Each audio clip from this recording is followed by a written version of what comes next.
En France, 1,7 million de personnes sont atteintes d'un trouble de la vision. Pour les accompagner au quotidien, un grand nombre d'entre eux ont recours à des chiens guides. Ces chiens spécifiquement dressés apportent autonomie, confort et sécurité dans les déplacements au quotidien.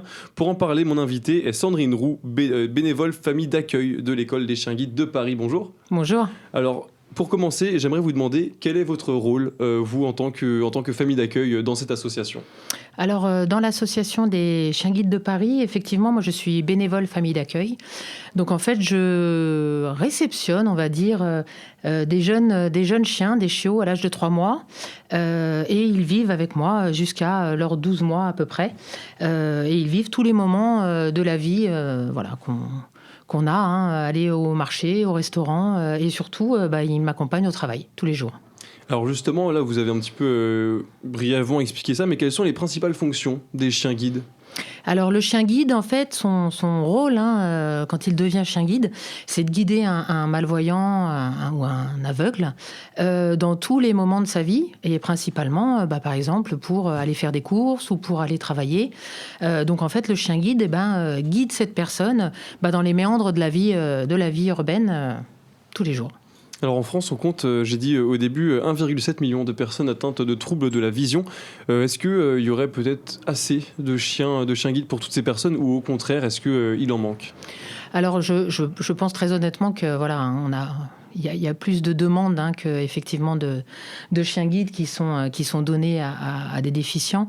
Faut savoir quand même que l'école des chiens guides a été créée en 1987 et depuis sa création, ils ont remis 1100 chiens. Alors ça paraît pas beaucoup, mais c'est aussi énorme parce que c'est un gros travail d'éducation en fait. Mais effectivement, toutes les demandes sont pas satisfaites.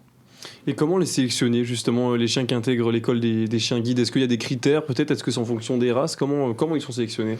Alors, les chiens sont effectivement sélectionnés, alors déjà par la race.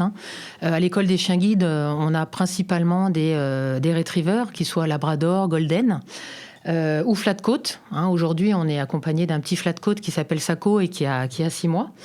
Mais effectivement, il y a d'autres races de chiens pour d'autres demandes. Ça peut être du berger blanc suisse, ça peut être du labradoodle, c'est un croisement de labrador et de caniche royal, ou alors du berger allemand. Mais ils sont sélectionnés principalement pour leur capacité en fait à apprendre et à restituer en fait les apprentissages. Et on leur demande, quand on parle berger allemand, on croit que c'est un chien de garde, mais non, on a des bergers allemands qui sont absolument pas gardiens, qui sont...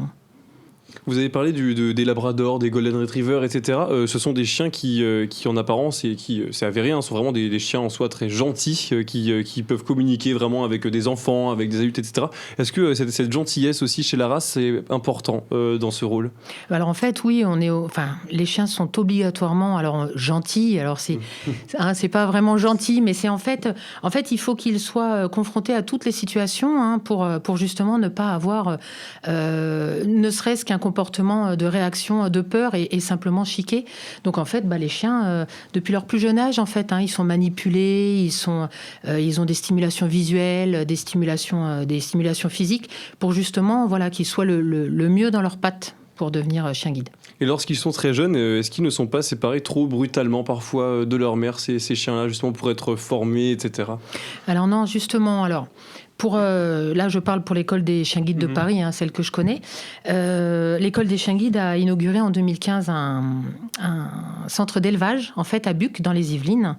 Et c'est là-bas que ces petits chiens naissent et vivent les 3 premiers mois de leur vie.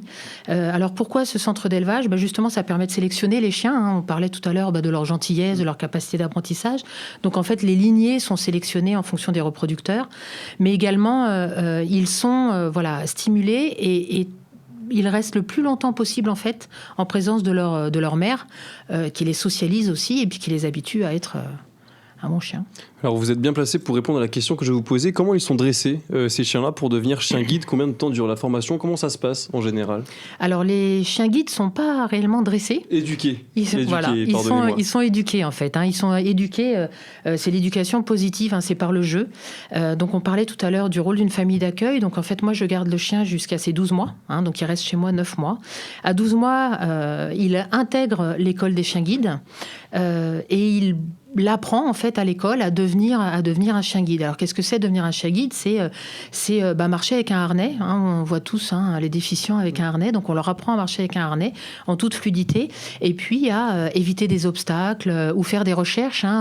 Rechercher une ligne, par exemple, pour pouvoir traverser, ou rechercher un métro.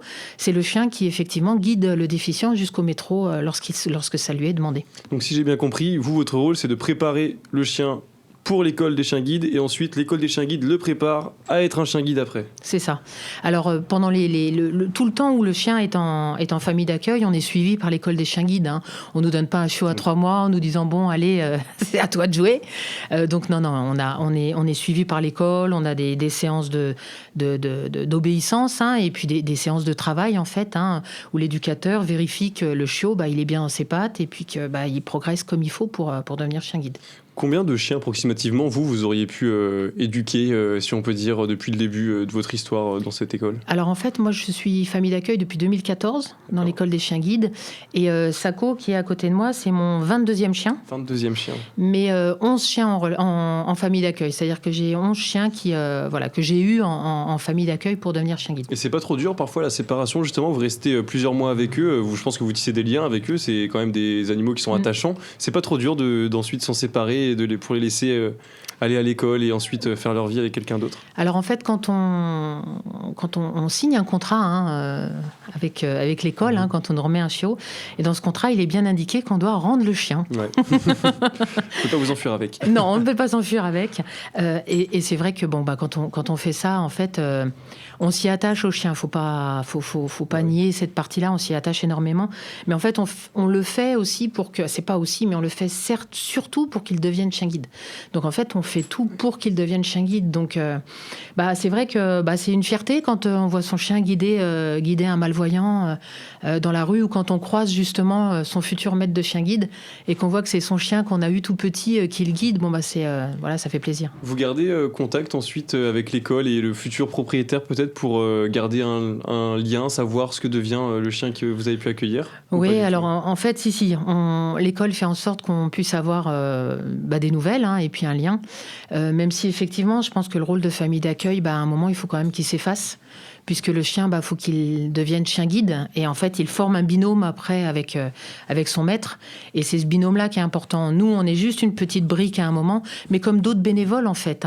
On n'en parle pas beaucoup, mais il y a des bénévoles qui emmènent les chiens chez le vétérinaire, ou des bénévoles qui font des détentes dans le bois pour que justement les chiens guides puissent se dépenser toutes les semaines, tous les 3 jours.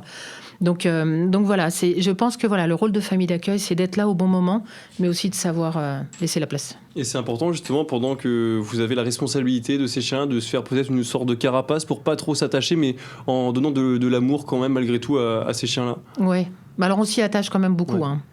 Parce que justement, on obtient des choses d'eux, en fait, simplement de rester tranquille au bureau, pendant que 8 heures de boulot, c'est long. Ça, c'est aussi en étant à son écoute et puis en étant gentil. Dans les Yvelines, il y a le centre de dressage à Buc. Comment il s'organise, ce centre, et est-ce que vos actions se diffusent dans toutes les Yvelines en général ?